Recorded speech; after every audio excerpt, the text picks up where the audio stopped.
तुमच्याकडे काय प्लॅन आहे? एक यंत्रणा असते त्याच्यासाठी काम करण्यासाठी. म्हणूनच ग्रामपंचायत, पंचायत समिती, जिल्हा परिषद आणि मग आमदार, खासदार त्या सगळ्या यंत्रणेने काम चालतं.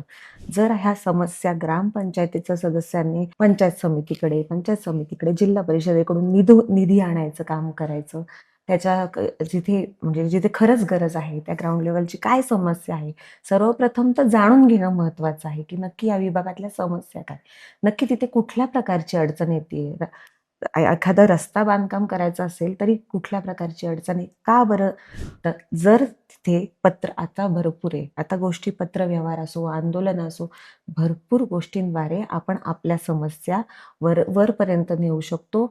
आपल्या वरिष्ठांकडून त्याचं आपल्याला अनुदान, बऱ्याच गोष्टी ज्या शासनाने आपल्याला नियुक्त केलेल्या त्यांच्या काही सरकारी योजना असेल त्या आणू शकतो. फक्त सर्वांनी आपापल्या जागी कार्यरत राहिलं पाहिजे.